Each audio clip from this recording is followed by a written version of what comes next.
दिनांक 20 मार्च 2026. इतिहासाचा साक्षीदार व्हा. समानतेच्या क्रांतीला अभिवादन करा. महाड पुन्हा एकदा इतिहास घडवणार.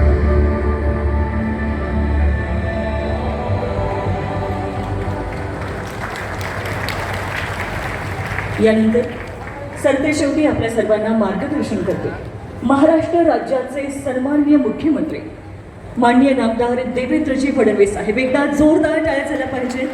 प्रशासनातील कडक निर्णय क्षमता, पायाभूत सुविधा विकास आणि पारदर्शकतेवरती ज्यांचा आहे भर, निर्णया ठामपणा, प्रभावित वक्तृत्व आणि सक्षम नेतृत्व सन्माननीय देवेंद्रजी फडणवीस साहेब. जोरदार टाळ्या झाल्या पाहिजे.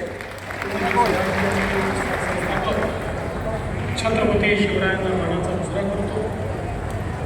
भारतीय राज्यघटनेचे शिल्पकार, क्रांतीसूर्य महामानव, भारतरत्न डॉक्टर बाबासाहेब आंबेडकर यांना मानवंदना अर्पित करतो.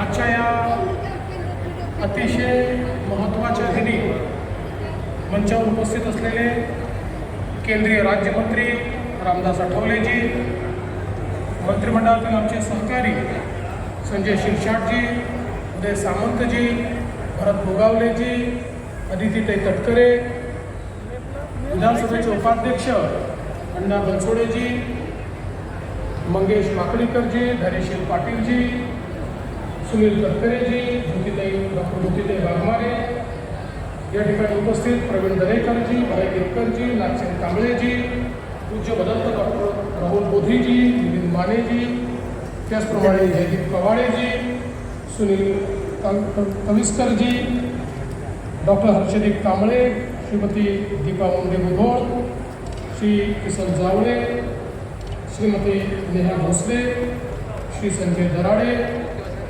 श्रीमती आचल दलाल, मंचासमोर उपस्थित असलेले सर्व मान्यवर आणि उपस्थित सर्व माझ्या भगिनी आणि बंधूंनो, आज अतिशय महत्त्वाचा दिवस आहे.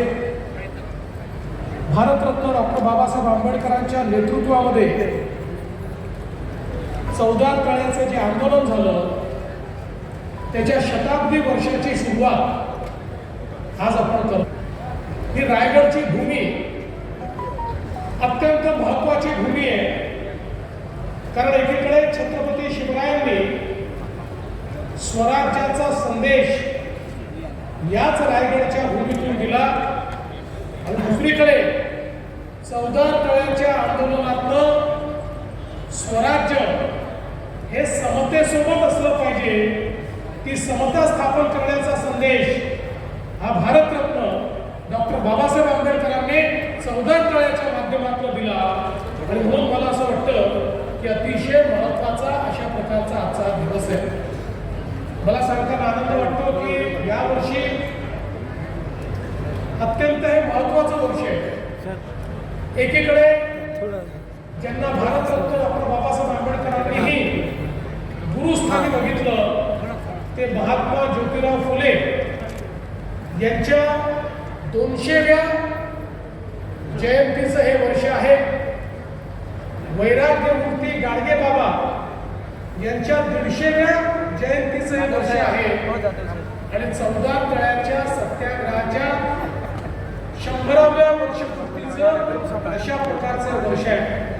आणि म्हणूनच महाराष्ट्र सरकारने हे वर्ष समता आणि समरसता वर्ष म्हणून साजरं करण्याचा निर्णय घेतलेला आहे.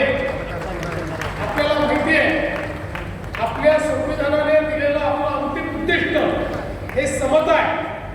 समाजात समता असली पाहिजे, प्रत्येकाला अधिकार असला पाहिजे, कोणीही मोठा नाही, कोणीही लहान नाही.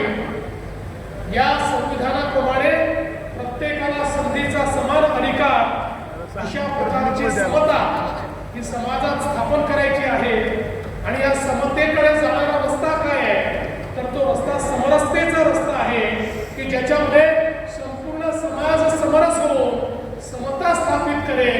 अशा पद्धतीनं समता आणि समरसतेचा हा भाव यावर्षी महाराष्ट्र शासनाच्या माध्यमातून त्या ठिकाणी करण्याचा आपण प्रयत्न केला.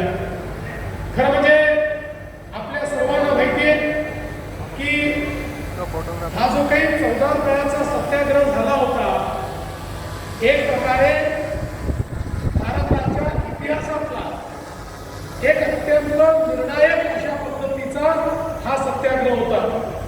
बहिष्कृत भारतमध्ये 3 एप्रिल 1927 रोजी भारतरत्न डॉक्टर बाबासाहेब आंबेडकरांनी 14 तळ्याच्या आंदोलनाबद्दल लिहित असताना सांगितलं की ज्याप्रमाणे फ्रेंच राज्यक्रांती जगाच्या इतिहासातला एक असं वळण आहे की ज्याने जगाचा इतिहास बदलला, तशाच प्रकारे भारताच्या इतिहासातलं एक असं वळण हे 14 तळे आहे